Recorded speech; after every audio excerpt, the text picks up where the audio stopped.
Olá, sejam todos muito bem-vindos ao programa Fiscais da Natureza. Hoje meu entrevistado é um querido, super especial, já veio aqui no Fiscais, é o César Pegoraro. Ele é ambientalista, ecoeducador e um ativista que eu admiro muito. César, bem-vindo. Olá, satisfação estar aqui de novo. Satisfação é toda minha. O que é a casa ecológica? Nossa, a casa ecológica pode envolver um monte de questões, né? Eu acho assim que olhar com mais carinho para que a nossa casa não é uma casa isolada do mundo, né? Então situar a nossa casa nos fluxos da natureza. Então assim, olhar com mais carinho para o que está entrando e de onde vem, olhar como é que as coisas circulam ali dentro para que a energia não se perca, né? Para que a gente dê melhor utilidade para as coisas que estão ali dentro, inclusive para a gente evitar de ficar acumulando um monte de coisas. É olhar um pouco para tudo isso, assim, como é que estão os fluxos dentro da casa, né? Otimizando esses fluxos, né? Melhorando toda uma relação entre elementos que estão dentro de uma casa. Dá para transformar 100% uma casa, né? Dá para transformar 100% uma casa, mas assim, eu acho que olhando desde as coisas mais simples, né? Às vezes as pessoas já oferecem uma resistência assim de falar, o que eu faço com o meu lixo? Põe tudo pro lixeiro. Não, então peraí. Começando pelo lixo, que é uma coisa que todo mundo produz, ainda mais olhando que a maior parte das pessoas vivem em cidades, né? Então assim, se a gente já começar por essa questão dos resíduos, então assim, olhar um pouco de onde veio, então que embalagens a gente está pondo para dentro de casa, que produtos a gente está pondo para dentro de casa, né? Olhar assim, estou separando para uma coleta seletiva, não estou fazendo uma compostagem na minha casa, não estou, que métodos de compostagem eu estou utilizando, porque de repente eu posso compostar 100% daquilo que seria um resíduo orgânico ali, né? Frutas, legumes, verduras, restos de comida cozidas, tudo, posso reaproveitar tudo isso dentro de uma casa. Então assim, acho que começar com essa coisa do resíduo que todo mundo produz é um pontapé inicial, né? E depois olhando logicamente que para a questão consumo de energia, aquecimento da casa, refrigeração da casa, iluminação dos ambientes, enfim, se começa a economia de água, né? Então tem várias maneiras de economizar, de lidar com essa questão de água. Qual que é a diferença entre o pensamento de uma casa ecológica para a permacultura? Então, na verdade, a permacultura é uma das grandes fontes, aí talvez uma grande inspiração para uma casa ecológica, né? Então, assim, acho que tem uma relação bastante forte com o tema permacultura, né? Que justamente vem buscar isso, né?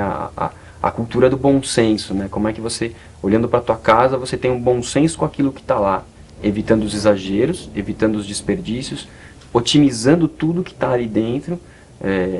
Então, assim, a permacultura sem dúvida, é uma super inspiração para a casa ecológica, né? Se a gente for olhar mesmo pela visão permacultural ali, desde como a gente constrói, como é que a gente aproveita elementos que estão no próprio terreno, né? Ao invés de ter aquela coisa assim, aplana tudo, traz bloco de cimento que eu não sei de que pedreira que veio esse cimento, traz ferro não sei da onde que veio. Não, como é que você vai trabalhar até com elementos que estão na própria terra?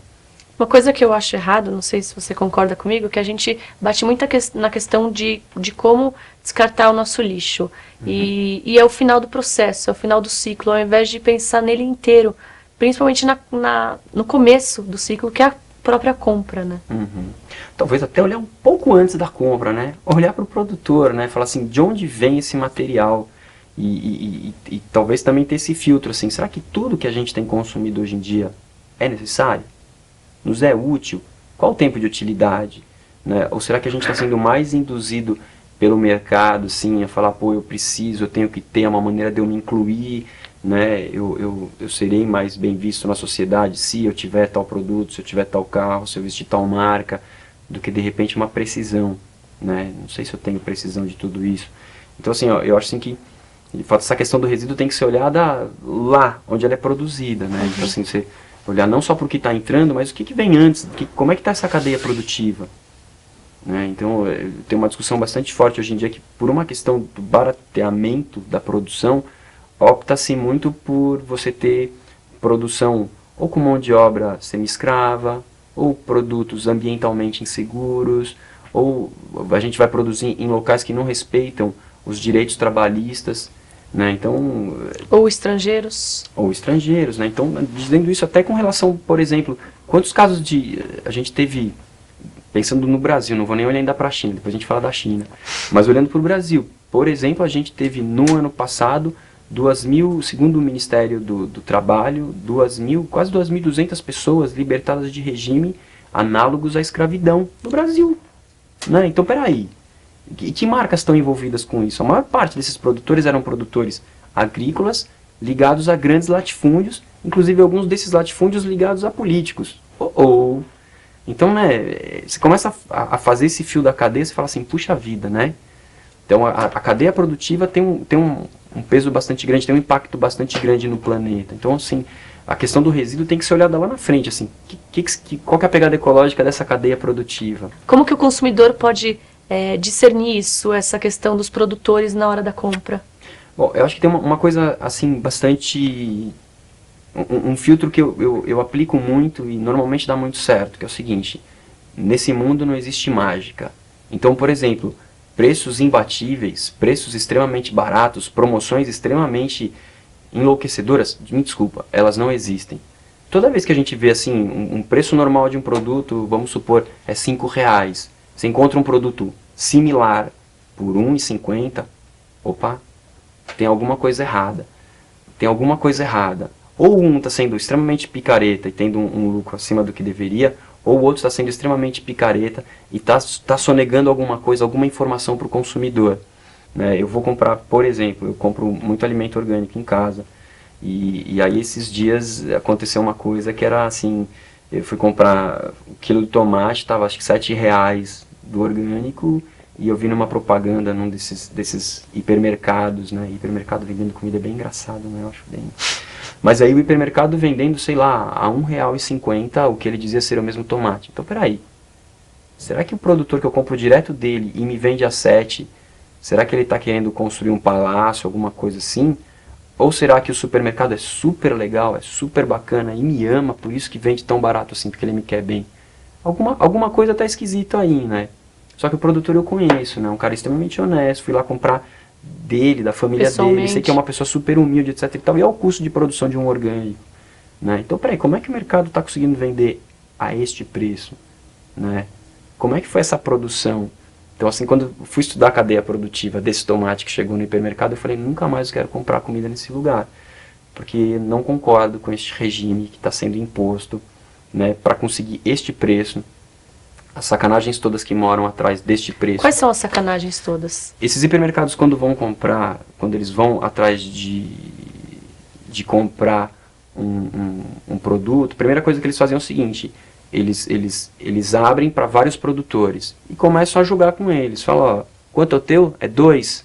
Quanto é o teu? Tem 1,90? Ó, ele me fez 1,90. E você? 1,70? 1,70. Ó lá, fez 1,70 aqui. Quanto? 1,30, quem dá menos, 90 centavos. Tem alguém que dá menos? 75 centavos, consegui, pronto. Aí o cara compra uma tonelada de tomates. O produtor vai lá, vendendo a um preço mais barato, chega com uma tonelada de tomates lá e entrega para o cara do supermercado. Só que entre o transporte, o acondicionamento, a exposição, o manuseio das pessoas, você perdeu 200 quilos de tomate. O mercado não paga por uma tonelada de tomate, porque ele só vendeu 800 quilos de tomate. Então ele não vai te pagar por uma tonelada. Então ele fala, produtor, teu preço era bacana, mas eu pago por 800 quilos de tomate que eu vendi. Os outros 200 se perderam. Lamento, mas esmagou, caiu no chão, o pessoal apertou, estragou. Acontece isso? Sim. Ficou depositado muito tempo lá no dia de calor, amadureceu muito, não podia pôr na gôndola. Você perde, mas o pagamento é feito sobre o quanto se comercializa, não o quanto você tira do produtor.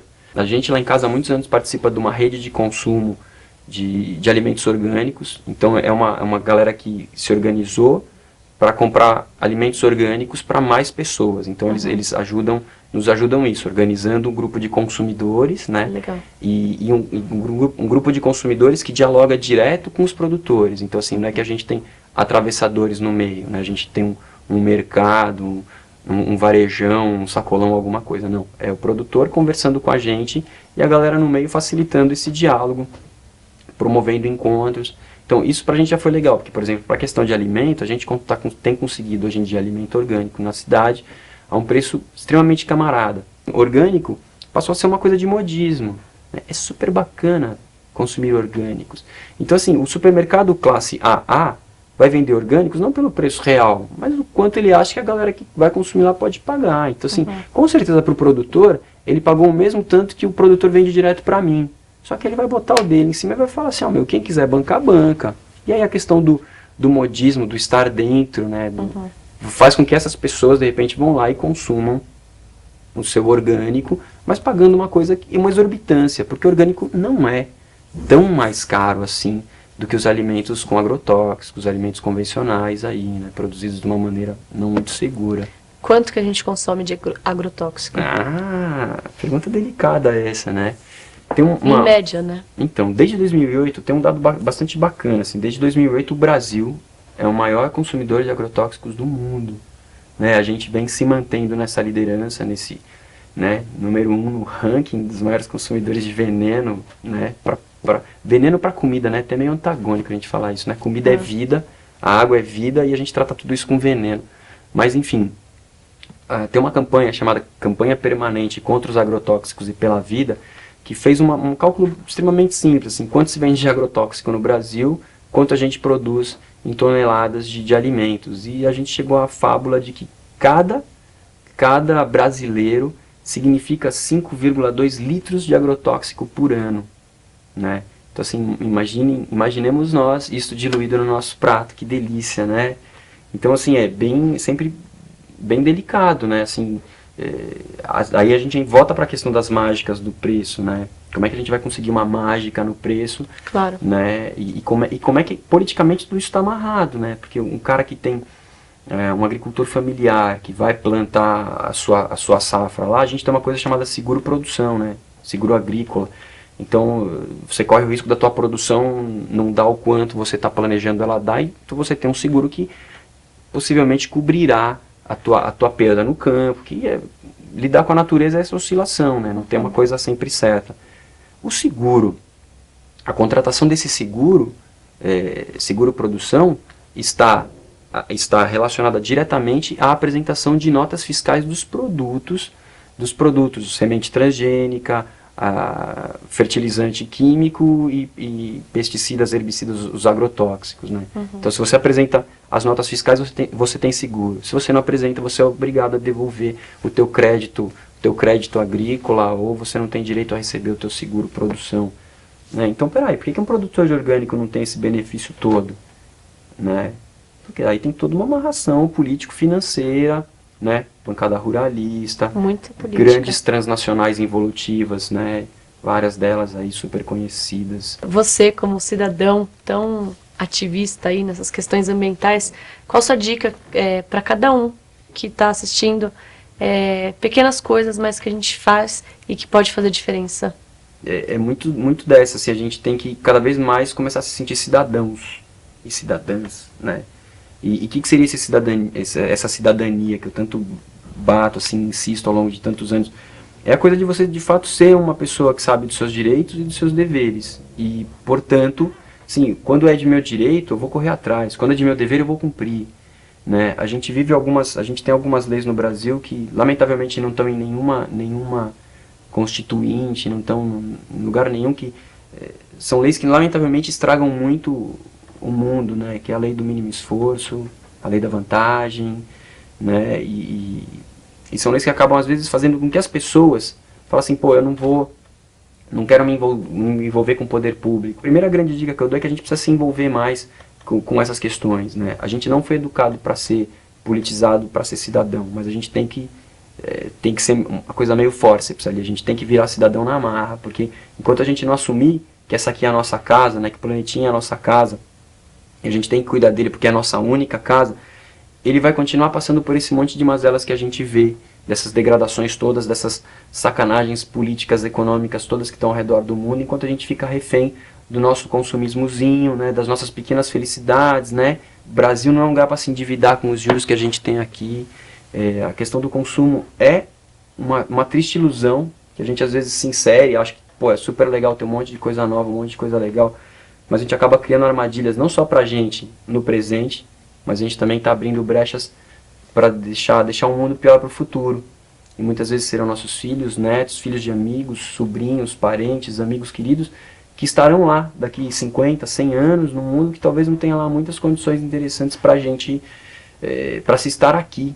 Então, assim, seria muita sacanagem de nossa parte não ter esse olhar de carinho para com o futuro, né? Então, assim, baseado nisso, em tudo isso, acho assim que pequenas práticas, pequenos hábitos, acho que são a solução pra gente. Então, acho que assim, olhar para nossa casa, que é o lugar que a gente às vezes mais convive, mais fica lá, e começar de repente a olhar para essas pequenas coisas. Minha conta de água, posso melhorar? Como? Pequenas dicas, pequenas coisinhas, regular a descarga, coletar uma água de chuva, dia que chove, bota um monte de balde lá, e usa essa água para regar tuas plantas, elas vão adorar, para lavar uma varanda, bota redutor de vazão nas torneiras, acho assim, que começa a plantar em casa, acho que a relação com as plantas abre uma perspectiva muito grande para a gente começar a entender mais desse fluxo, sabe? Planta um temperinho ali, mora em apartamento, não tem problema, pega uma bacia furada ali, planta tua cebolinha, tua hortelã, teus temperinhos, né, um orégano, uma coisinha assim, já é começa a ser uma relação diferente, porque uma hora essas plantas vão pedir composto, vão pedir adubo, e o adubo você pode fazer do teu lixo, né, participa da coleta seletiva, acho que estude soluções interessantes para sua casa, desde iluminações mais legais, cores que valorizem o ambiente, iluminem o ambiente ao invés de fechar, olha o que você está compondo para dentro da tua casa, né, a gente tem muito isso, né, de onde é que vem? Olha a procedência, valorize produtos nacionais, né, procura saber a história das empresas que a gente está consumindo, né, então, pô, tem várias empresas alimentícias que fazem uma propaganda linda na televisão, mas são extremamente picaretas pelo outro lado, né?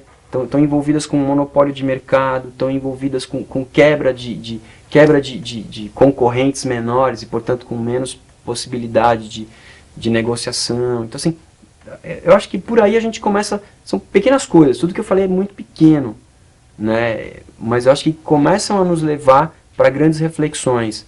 E assim que a partir do momento que você começa a mexer em uma coisa da tua vida, um pequeno detalhe, que seja uma coleta seletiva, e aí você vai falar, pô, para onde eu vou destinar essa coleta seletiva? Ah, de repente eu vou ter uma cooperativa aqui no bairro.